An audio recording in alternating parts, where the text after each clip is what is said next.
दोस्तों PM solar 2.0 में फिर से एक बार ऑनलाइन शुरू। जी हाँ, अभी मैं तरीका बताने वाला हूँ। इस तरीके से आप आवेदन करते हो तो सरकार आपको 3 अमाउंट में आपको पैसा देती है अकाउंट में। पहला लोन आपको मिलता है 10,000 रुपये का। जी हाँ, जो आपके अकाउंट में आता है, कोई भी काम के लिए ले सकते हो। दूसरा दोस्तों लोन आता है वो मिलता है 25,000 रुपये का। तीसरा लोन आता है वो आपको मिलता है 50,000 रुपये का। अगर आपने एक अमाउंट ले लिया है तो दूसरा अमाउंट कैसे लेना है हम ये भी बात करेंगे। यानी कुल मिला के पीएम सोलर लोन है वो आपके अकाउंट में आधार से आसानी से आ जाएगा। इसके लिए आपको हजारों चक्कर काटने की, हजारों कागज की कोई जरूरत नहीं है। सबसे पहले आपको मोबाइल का फिर लैपटॉप का आपको ब्राउजर को ओपन कर लेना है और यहाँ पर आपको लिखना पड़ेगा पीएम सोलर इतना लिख के सर्च कर लेना है। और उसके बाद देखिए यहाँ पे जो फर्स्ट ऑप्शन आ रहा है पीएम सोलर का, इसी पर आपको क्लिक करना पड़ेगा। अब दोस्तों आपके सामने देखिए इस तरीके से वेबसाइट खुल के आ जाएगी पीएम सोलर की। और अब यहाँ पे देखिए ऑप्शन आ रहा है 3 डॉट का, इस 3 डॉट पर आपको क्लिक करना पड़ेगा। यहाँ पे क्लिक करोगे तो नीचे यहाँ पे एक ऑप्शन देखिए लॉगिन का आ रहा है, इस लॉगिन के ऑप्शन पर क्लिक करना है। अब नीचे यहाँ पे देखिए एक ऑप्शन आ रहा है एप्लीकेशन का, इस एप्लीकेशन के ऑप्शन पर आपको क्लिक करना पड़ेगा। फिर यहाँ पर आपको अपना मोबाइल नंबर को देना पड़ेगा। मोबाइल नंबर देने के बाद देखिए जो कैप्चा आ रहा है सेम कैप्चा उठा के यहाँ पे डाल लेना है, मतलब लिख लेना है कैप्चा को। अब यहाँ पे देखिए ऑप्शन आ रहा है रिक्वेस्ट ओटीपी का, इस रिक्वेस्ट ओटीपी के ऑप्शन पर आपको क्लिक करना है। और उसके बाद आपके नंबर पर एक आएगी ओटीपी। दोस्तों ओटीपी यहाँ पे डाल लेना है। ओटीपी देने के बाद जो ऑप्शन दिखा रहा है वेरीफाई ओटीपी का, इस वेरीफाई ओटीपी पे आपको क्लिक करना है। क्लिक करने के बाद आपके सामने यहाँ पर पूरा का पूरा दोस्तों यहाँ पर फॉर्म खुल के आ जाएगा। और अब आपके सामने देखिए इस तरीके से पूरा का पूरा फॉर्म खुलेगा। देखिए यहाँ पर applying for first tracking loan. जी हाँ दोस्तों, अब यहाँ पे देखिए 4 स्टेप में काम कंप्लीट हो जाएगा। अब हम नीचे के लिए स्क्रॉल करोगे तो यहाँ पर देखिए कैटेगरी आपकी आ जाएगी और यहाँ पर आपका मोबाइल नंबर देखिए दिख जाएगा। उसके बाद यहाँ पर आपका एप्लीकेशन नंबर भी आ जाएगा। नीचे के लिए स्क्रॉल करोगे दोस्तों तो यहाँ से फॉर्म भरना होगा आपका स्टार्ट। सबसे पहले यहाँ पे नाम देना पड़ेगा, जो भी आपका नाम आधार कार्ड के ऊपर पड़ा हुआ है सेम नाम यहाँ पर आपको डाल लेना है अपना। फिर यहाँ पर आपको अपने फादर जी का नाम को देना पड़ेगा, जो भी आपके फादर जी का नाम है। जी हाँ, ये सब मैं एग्जाम्पल डिटेल डाल रहा हूँ। उसके बाद यहाँ पे डेट ऑफ बर्थ पर क्लिक करना है। जो भी आपकी डेट ऑफ बर्थ है यहाँ से डेट ऑफ बर्थ को आपको अपनी सेलेक्ट कर लेना है। डेट ऑफ बर्थ को सिलेक्ट करने के बाद नीचे यहाँ पर आपको मैरिज स्टेटस पर क्लिक करना पड़ेगा। अगर आपकी शादी हो गई है तो मैरिड करिए, अगर शादी नहीं हुई है तो यहाँ पे सिंगल पर क्लिक करिए। यहाँ पर आपको मोबाइल नंबर देखिए दिख जाएगा। नीचे के लिए स्क्रॉल करोगे, यहाँ पर आपको जेंडर के ऑप्शन पर क्लिक करना है और यहाँ से आप मेल हो तो मेल पे क्लिक करिए, फीमेल हो तो यहाँ पे फीमेल पे क्लिक करिए। उसके बाद यहाँ पे आपको सोशल कैटेगरी पर क्लिक करना पड़ेगा। यहाँ से आप किस जात से आते हो, एससी से आते हो या फिर एसटी से आते हो, फिर ओबीसी से आते हो। यहाँ पे जात को सिलेक्ट कर लेना है। दिव्यांग हो तो यहाँ पर यस करना पड़ेगा, इस तरीके से क्लिक करना है। अगर दिव्यांग नहीं हो तो नो पे क्लिक रहने दो।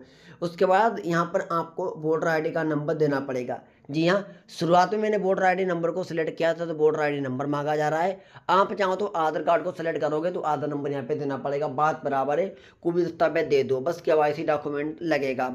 उसके बाद नीचे के लिए स्क्रॉल करना पड़ेगा। अब दोस्तों अगर आपकी शादी हो गई होगी तो यहाँ पर आपको फैमिली मेम्बर की डिटेल्स देनी पड़ेगी। अगर आपकी शादी नहीं हुई है तो यहाँ पर फैमिली मेम्बर की डिटेल्स नहीं देनी पड़ेगी। अब नीचे के लिए स्क्रॉल करना पड़ेगा। यहाँ पर आपको परमानेंट एड्रेस को देना पड़ेगा। सबसे पहले यहाँ पर आपको अपना हाउस नंबर को देना पड़ेगा। जो भी आपका हाउस नंबर है यहाँ पे हाउस नंबर को डाल लीजिए।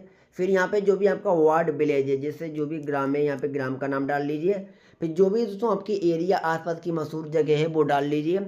यहाँ पर आपको स्टेट पर क्लिक करना पड़ेगा। जिस भी आप स्टेट से रहते हो, उत्तर प्रदेश, उत्तराखंड, वेस्ट बंगाल, सिक्किम, तमिलनाडु, तेलंगाना, जहाँ से भी रह रहे हो यहाँ से स्टेट का नाम को सिलेक्ट कर लेना है आपको अपनी। उसके बाद नीचे यहाँ पे डिस्ट्रिक्ट पर क्लिक करके जो भी जिला है यहाँ पर आपको अपना जिला का नाम को सिलेक्ट कर लेना है। जी हाँ, उसके बाद यहाँ पर आपको अपना पिन कोड को देना पड़ेगा और यहाँ पर आपको करंट एड्रेस को देना पड़ेगा। जी हाँ, जो भी हाउस नंबर है वो देना पड़ेगा। अब यहाँ पे आपको अपना विलेज का नाम को देना पड़ेगा। जो भी एरिया है एरिया का नाम दे देना है। उसके बाद दोस्तों यहाँ पर आपको स्टेट पर क्लिक करके आपको अपने स्टेट का नाम को सिलेक्ट कर लेना है। जी हाँ, उसके बाद यहाँ पे डिस्ट्रिक्ट के ऑप्शन पर क्लिक करना पड़ेगा और यहाँ से जो भी डिस्ट्रिक्ट है उसे सिलेक्ट कर लीजिए। यहाँ पर आपको अपना पिन कोड को देना पड़ेगा। जो भी आपका पिन कोड आधार कार्ड पे लिखा हुआ है पीछे, यहाँ पर आपको पिन कोड को डाल लेना है। अब नीचे के लिए स्क्रॉल करना पड़ेगा। यहाँ पे दोस्तों बैंडिंग एक्टिविटी में आना पड़ेगा। बेसिस दोस्तों यहाँ पैसा किस लिए मिलता है थोड़ा ये समझा देते हैं। देखिए दोस्तों, बेसिस सरकार जो पेमेंट्स लोन देती है, जो रेडी पटरी वाले होते हैं, जो बेरोजगार होते हैं, सरकार इसलिए पैसा देती है कि आप खुद का व्यापार कर सको। जैसे फल की दुकान बेच सको, जैसे यहाँ पे जैसे नेम ऑफ एक्टिविटी पे क्लिक करोगे क्लोथ का सामान बेचना। जी हाँ, जैसे छोटे मोटे कपड़े की दुकान खोलना, या फिर फ्लावर का जो आइटम्स होता है पूजा आइटम्स वो बेचना, या फिर प्लास्टिक आइटम्स बेचना, या फिर जो भी आपको काम में इंटरेस्टेड है वो काम आप कर सकते हो। सरकार यहाँ पे पैसा देती है। तो यहाँ पे जो भी काम करना है उसी पर क्लिक करना पड़ेगा। अब प्लेस ऑफ बेंडिंग, जो आप बिजनेस कर रहे होगे वो एक जगह पर करना है या फिर फेरी लगा कर करना है। अगर एक जगह करना है तो फिक्स लोकेशन पर क्लिक करना पड़ेगा आपको। दोस्तों जो भी आपका डेट है, यानी कब से बिजनेस को शुरू करोगे, वो लगभग की डेट यहाँ पे डाल लेना है। अब नीचे के लिए आपको स्क्रॉल करना पड़ेगा। यहाँ पर आपको लोकेशन एरिया में आना है और यहाँ पर आपको फिक्स लोकेशन देनी पड़ेगी। कहाँ की देनी पड़ेगी? जहाँ पर आप व्यापार करोगे यहाँ पर आपको जो भी वेंडर फिक्स लोकेशन है वो यहाँ पे देना पड़ेगा। जो भी आसपास की जगह है वो यहाँ पे देना पड़ेगा। उसके बाद उसमें भी स्टेट के ऑप्शन पर क्लिक करना है और यहाँ से आपको अपने स्टेट का नाम को सिलेक्ट कर लेना है। फिर नीचे यहाँ पे आपको अपना डिस्ट्रिक्ट का नाम को सिलेक्ट कर लेना है। अब नीचे के लिए स्क्रॉल करना है, यहाँ पर आपको विलेज का नाम को देना है और यहाँ पर आपको अपना पिन कोड को डाल लेना है। जी हाँ, उसके बाद नीचे के लिए स्क्रॉल करोगे दोस्तों, यहाँ पर टोटल फैमिली आपकी मंथली इनकम कितनी है वो यहाँ पर आपको देना पड़ेगा। जो भी दोस्तों है यहाँ पे आपको अपने हिसाब से डाल लीजिए। उसके बाद यहाँ पे नीचे के लिए स्क्रॉल करना पड़ेगा, यहाँ पर आपको बैंक अकाउंट डिटेल्स को देना पड़ेगा। सबसे पहले नेम ऑफ बैंक पर क्लिक करोगे दोस्तों, किस बैंक में आपको पैसा लेना है, कौन सा बैंक अकाउंट में आपका खाता है, यहाँ पर आपको सभी बैंक मिल जाएंगी। यहाँ से आपको अपनी बैंक का नाम को सेलेक्ट कर लेना है, जिस बैंक में खाता है।